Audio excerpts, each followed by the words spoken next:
Thank you for joining us at the 24th Logging Jamboree out and about in Calaveras County. Hi, my name is Joe. This is my lovely wife Carol, and we are taking tickets, entrance tickets for today's Logging Museum and Logging Jamboree. We'd like you to come and see it. How much are the tickets? Tickets are $8 for one. If it's two of you, it's $15. Children under 12 get in for free. Great. Thank you guys so much for volunteering. Okay, thank you. Okay. Good afternoon. Hi, I'm Bertha Underhill, the Ebbets Pass CCWD Water District Director, and I'm here with Bob Ash, the president of the Sierra Nevada Logging Museum. We're here for the 24th Annual Logging Jamboree that we hold each year on Labor Day Saturday. And we start at 9 o'clock in the morning, and we typically end around 4:30 or 5. And it's an entrance fee. It's a fundraising for the Logging Museum. It's one of the biggest and pretty much the only fundraising event that we have. And this year is the 24th annual Jamboree. Next year will be the 25th annual, so it'll be a big one. And it's beautiful scenery, lake, a lot of competitors that come in from all over. And what kind of events could we expect to see here today? We have the gin pull, axe throwing, and that not only just the pros, but amateurs as well. We have the men's bucking and the women's bucking, the choker run, which is a cable that they run back over and back and forth with, the Jack and Jill, the hot saws, a lot of the chainsaws, event timings and stuff like that. And do you have to pre-register to enter, or can you come down and enter today? We can pretty much, we like to pre-register when you come in at first. Great. So thank you both for volunteering for the museum. We really appreciate your efforts here, and we love preserving our history. Thank you. You bet. Thank you. Okay, hi Bill. Hi kiddo. I don't know how many years for sure this has been going on, but I know I've been doing it 12, and it was going on before me. And we're hoping for a good crowd again this year. The Moose is doing the barbecuing for us, and they always do an excellent job. They do. And then we have the beer and wine behind us, and then we have the axe throwing that's going on right now, and we also are going to have chainsaws. All right. 10-4, good buddy. Thank you, Bill, very much.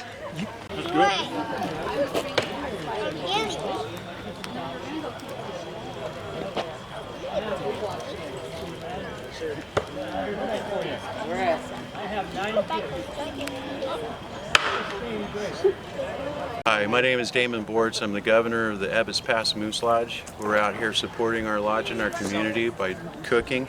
It actually raises money so we can generously give to the scholarship programs and to the needed charities in this area. We love you guys. Thank you for all you do. We know you do a lot for the community. Thank you. Thank you. Hi guys, we're here at the Logging Museum Jamboree today, and I've got two very handsome men here that are going to tell us what they're doing here today. We're selling beer and wine, but that's okay. But the main thing is to come down for the Logging Jamboree. Exactly. We're here to support our annual Jamboree. This is the annual Jamboree, and this is the only fundraiser that the Logging Museum does every year. This is our main source of income, so come on down and have a good time. Okay, and what hours are the Logging Museum open? Today, it's 9 to 5. 10 to 4. So we have here cookie sales, and we also have snow cones going on. We have some great volunteers that are helping out today.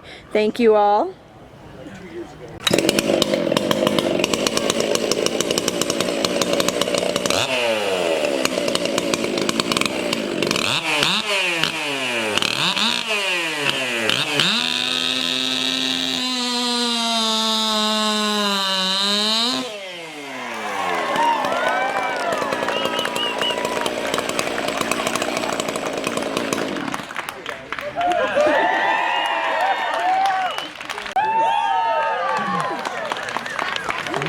He is going to take first place. Don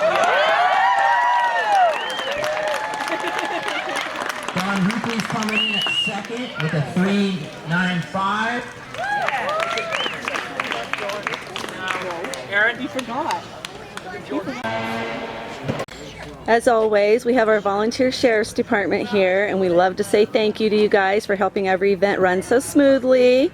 Thank you. You're very welcome. Okay, we're here at the Logging Museum today with Mo and Janet, and we are going to see what they got going on down here and give us a little bit of information. So come on down to the Sierra Nevada Logging Museum. The museum's been open since 2005. The focus of it is on the logging industry and forest management in Northern California in the 30s and 40s. We've got a lot of history here. We've got some great videos, got a really cool working sawmill that we'd love for you to come down and look at. We also take donations. The donations is to upkeep of stuff as well as adding new educational things for people in our community. It's really a gem, so you need to come down and visit us here at the museum. Okay. Hi Janet, can you tell us a little bit about what you know? Well, we've been involved in the Logging Museum for the past 15 years, basically. As Paul said, we started approximately 15 years ago. My husband has been in charge of all of the inside displays, and so we've been pretty integrally involved. The museum does have a membership program and for businesses and individuals. And as far as the hours that we're open right now, because we're totally volunteer and rely on volunteerism for everything here, we're open only on Thursdays till Sundays from noon to 4. But you're most welcome to come down then, and you were really, really welcome to come and volunteer. And if you feel like you don't know anything about the logging industry, there are docent programs that get run to train you to do this, and it would be lovely to have you here.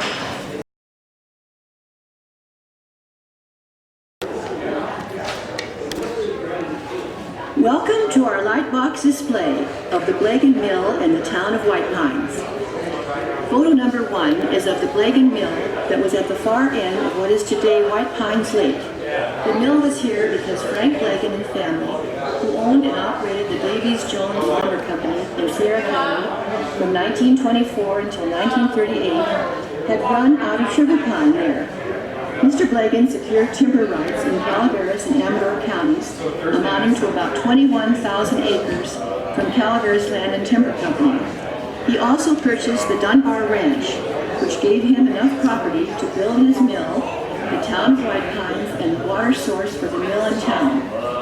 Blagan asked his logging contractor, Doc Lyman, to move the steam-operated Calpine sawmill here to what is now White Pines. Doc moved the massively heavy equipment over the Sierras down to this site in 4 mid-1930s international trucks, an incredibly hard task. There were 85 loggers and 32 millmen at the start of operations. Although Mr. Blagan overextended his financial resources and lost the mill, because of the demand for lumber due to World War II, the mill was very successful. Awards were received from the United States War Department in recognition of the mill's efficiency and lumber quality.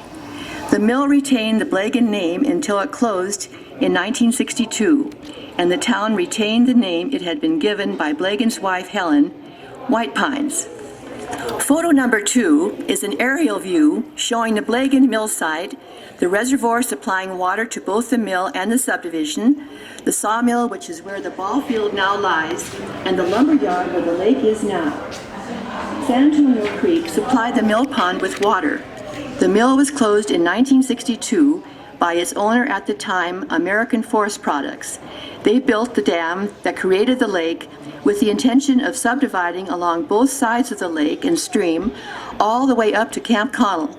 But the cost of putting in a sewer system and sewer plant caused them to give up the project, and they sold the 95 acres to the Calaveras County Water District. Photo number 3 is a picture of a typical employee-owned home in White Pines. Lumber companies up through perhaps the 1950s wanted their employees to live in company houses, shop at company stores, and use company services.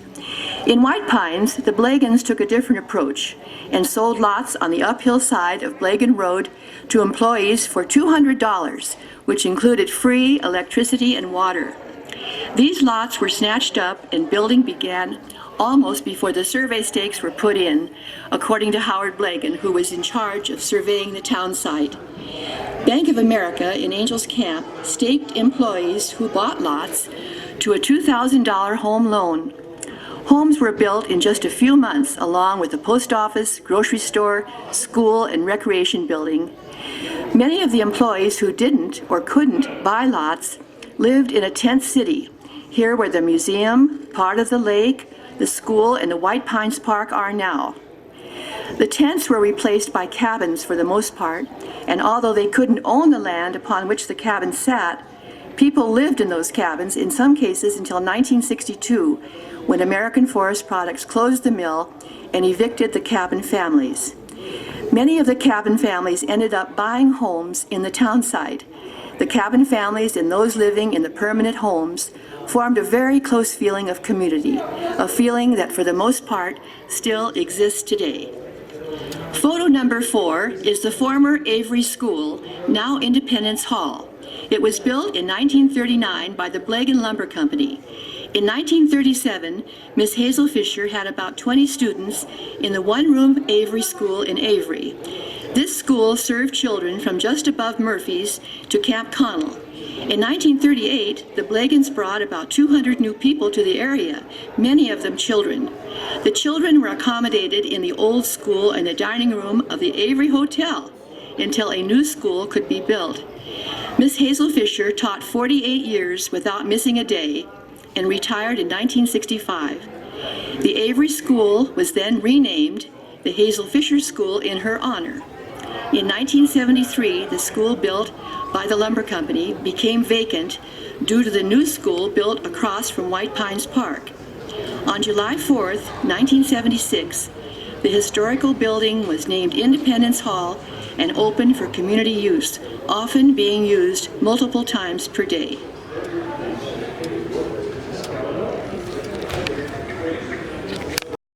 My name is Sue Pappalardo. I'm the lead interpretive specialist on the Calaveras Ranger District of the Stanislaus National Forest.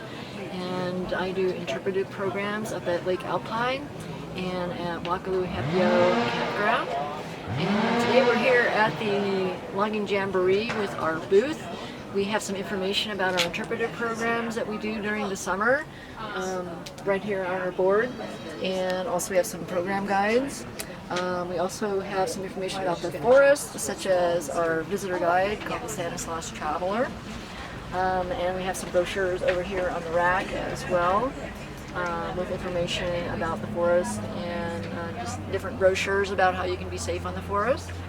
We have some kid stuff here, some activities, and then also we have a game that they can play to win a Smokey Bear hat. And over here we have some free promotional items, Smokey Bear and Woodsy Owl, promoting both fire prevention and pollution prevention, litter prevention on our forests. And the tree cookies are $2, and this is a donation to help support kids' nature programs? Exactly. This is just a donation. Love it. Thank you so much. Thank you for joining Tim and Lisa with Out and About in Calaveras County. It's open today until 5 o'clock, so come on down.